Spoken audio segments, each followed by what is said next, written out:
Kenapa sih harus bantu dia? Lo juga kan butuh. Kalian pernah diserang dengan kata-kata itu? Atau kalian sendiri yang melontarkan pertanyaan itu? Yuk kita ngobrol. Setiap orang pasti memiliki rasa iba. Manusiawi lah, ya kan? Gak mungkin juga ada orang yang sama sekali gak punya rasa iba itu sendiri.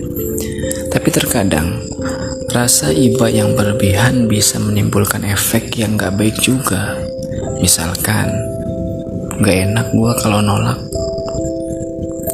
Nah, pernah gak sih ketika kamu mengabulkan permintaan orang, tapi sisi lain ternyata kamu malah mengabaikan kepentingan diri sendiri? Di sini coba kita pikir lagi. Bukannya egois atau gimana ya? Egois itu boleh kok, selagi itu baik untuk kita. Artinya, ya jangan dulu mentingin orang kalau diri sendiri aja masih kesusahan kelimpangan. Ada beberapa hal yang harus kamu tahu ketika jadi orang yang selalu gak enakan. Ini bukan efek baik, tapi kebalikannya. Ya bisa dibilang Oke lah, kita belajar dulu. Belajar apa? Belajar egois dulu. Pertama, kalau kamu gak enakan, kebutuhanmu akan terabaikan. Lebih mentingin orang, ternyata diri sendiri kesusahan.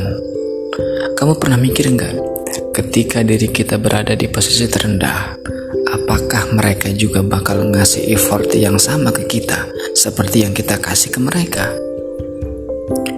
Cintai diri sendiri dulu, benahi diri sendiri dulu, baru nanti bantu orang lain.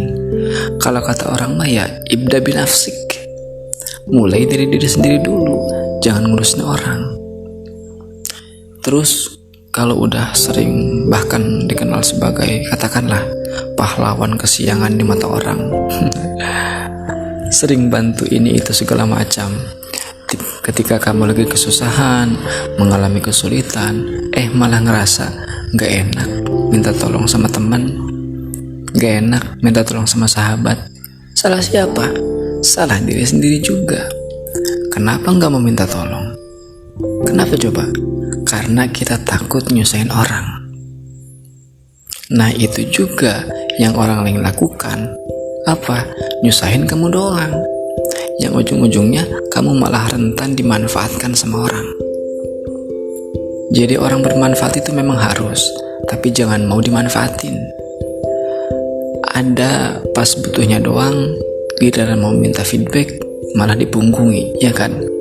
Contoh kecil, bahwa kamu itu dimanfaatkan oleh orang lain ya kayak gini lah.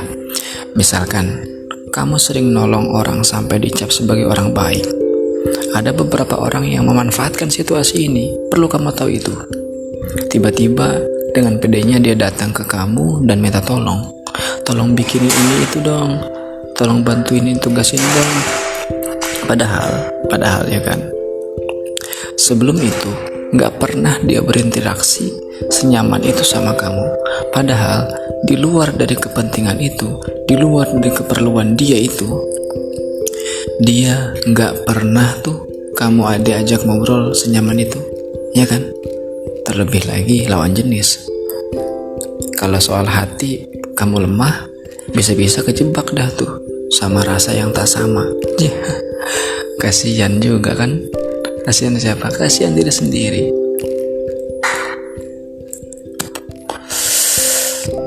Oke lah, kalau soal jatuh cinta atau enggak, itu tergantung kepribadian hormon masing-masing, ya kan?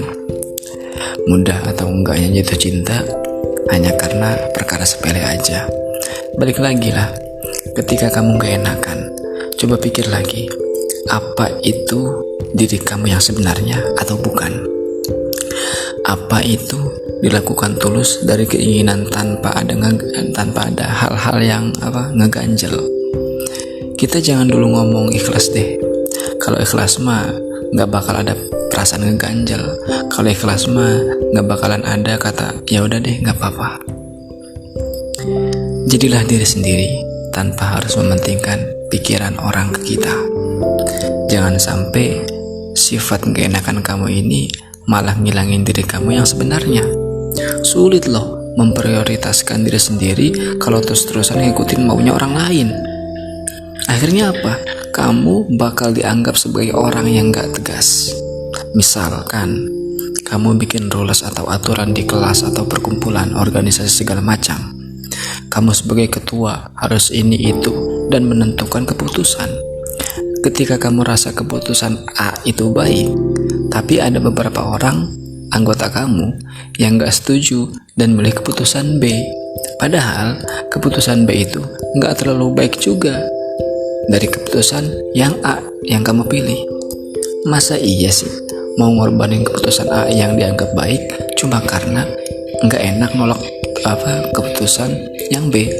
Nanti apa kata orang? Wah, pelin-pelan loh, tegas sedikit napa? Nah kan, kamu juga kan yang rugi.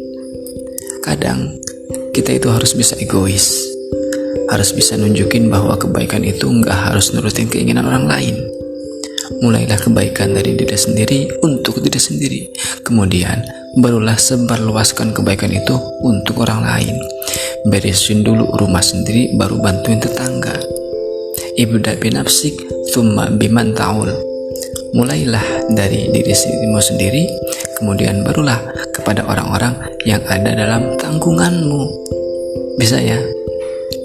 Bisalah, harus bisa ya. Bukan egois yang buruk, tapi memang egois itu harus. Agama aja membolehkan kita bohong kok pada waktu yang tepat. Contoh, kayak ada orang jahat yang mau bunuh orang tanpa haknya. Si pelaku itu nanya ke kamu, "Mana anak itu? Lu lihat enggak?" Di posisi kamu, yakin mau ngasih tahu, enggak, kasihan. Bohong aja udah. Tuh, lari ke sana. Padahal kan diemputin sama kamu dalam rumah, misal. Maka dari itu, agama juga mengajarkan kita untuk memulai dari diri sendiri, baru kemudian orang lain. Oke ya, semangat dan semoga nggak jadi boneka yang dimanfaatin orang terus, apalagi jadi badut.